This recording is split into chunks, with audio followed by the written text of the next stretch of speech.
सोनम वांगचुक को वो वीडियोस नहीं दिखाए गए जिनके आधार पर उनको हिरासत में लिया गया। उन्हें सिर्फ वीडियो वाले फोल्डर्स के थंबनेल दिखाए गए। 19 फरवरी को सुप्रीम कोर्ट में सोनम वांगचुक की हिरासत को चुनौती देने वाली याचिका के दौरान सोनम वांगचुक के वकील कपिल सिब्बल ने कोर्ट में ये बात कही है। मामले की सुनवाई जस्टिस अरविंद कुमार और जस्टिस प्रसन्ना बी वराले की बेंच कर रही थी। सुनवाई के दौरान कोर्ट में 4 वीडियोस का जिक्र हुआ, वो वीडियोस जिनका हवाला देकर वांगचुक को हिरासत में लिया गया था। केंद्र सरकार का दावा है कि वांगचुक इन वीडियोस में युवाओं को सरकार विरोधी प्रदर्शन के लिए उकसा रहे हैं, जैसे नेपाल में जेनजी प्रोटेस्ट हुआ था। सोनम वांगचुक की पत्नी गीतांजलि एंगमो की ओर से कोर्ट में कपिल सिब्बल पेश हुए थे। इस दौरान उन्होंने कोर्ट को बताया कि सोनम वांगचुक को वो वीडियोस नहीं दिखाए गए जिनके आधार पर उनकी गिरफ्तारी की गई है, केवल वीडियो वाले फोल्डर्स के थंबनेल दिखाए गए थे। सरकार ने इसके जवाब में कोर्ट को क्या बताया? केंद्र सरकार का दावा है कि उनके पास ऐसे 4 वीडियो हैं जिनमें वांगचुक भड़काऊ भाषण देते नजर आ रहे हैं। डीआईजी खुद वांगचुक से मिलने गए थे, उन्हें वो सारे सबूत भी दिखाए गए जिसके आधार पर वांगचुक को हिरासत में लिया गया था। सरकार की तरफ से यह भी दावा किया गया है कि जब अधिकारी वांगचुक को ये सब चीजें दिखा रहे थे तब वीडियो की रिकॉर्डिंग भी की गई थी। इस पर सिब्बल ने तर्क दिया कि 5 अक्टूबर को लैपटॉप तो दिया गया था, लेकिन वो 4 वीडियोस उसमें मौजूद थे ही नहीं। मान लीजिए कि उन्होंने दिखाया भी होगा तो कानून के अनुसार वो मुझे उपलब्ध कराए जाने चाहिए। ये उपलब्ध कराना उनका संवैधानिक कर्तव्य है, केवल कंटेंट दिखाना काफी नहीं है। उन्होंने आगे कहा, 40 मिनट का वीडियो दिखाया गया था लेकिन उसमें कोई ऑडियो नहीं है। पेन ड्राइव में जो वीडियो अपलोड थे उनके थंबनेल दिखाए गए, पूरा वीडियो नहीं दिखाया गया।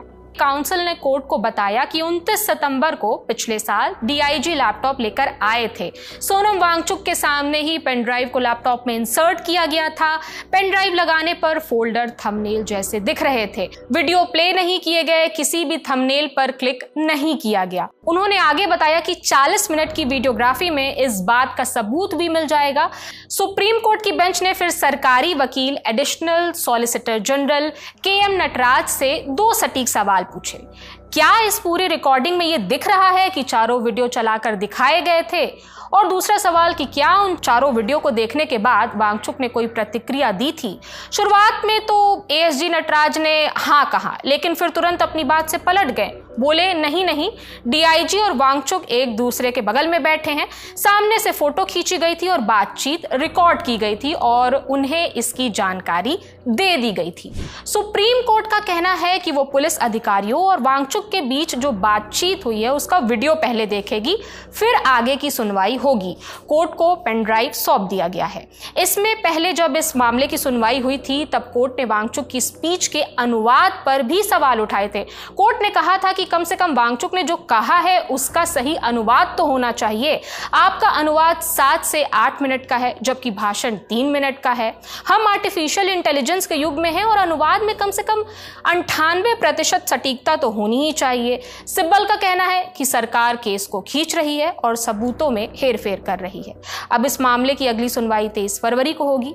अब आपको इस केस का एक ब्रीफ बैकग्राउंड भी बता देते हैं। 26 सितंबर 2025 को राष्ट्रीय सुरक्षा कानून NSA के तहत सोनम वांगचुक को हिरासत में लिया गया था। ये कार्रवाई लद्दाख में हिंसक प्रदर्शन के बाद की गई थी, जिसमें प्रदर्शनकारियों और सुरक्षा बलों के बीच झड़पों में 4 लोगों की मौत हो गई थी। दर्जनों लोग घायल हुए थे। मांग ये है कि लद्दाख को राज्य का दर्जा दिया जाए। इसी को लेकर प्रदर्शन हो रहे थे। सोनम वांगचुक भी अनशन पर थे, लेकिन प्रदर्शन में हिंसा के बाद उन्हें हिरासत में ले लिया गया। तो ये जानकारी, इस पर आपका क्या कहना है हमें कमेंट सेक्शन में बताइए। मेरा नाम प्रगति है, देखते रहिए दी लल्लन टॉप। शुक्रिया।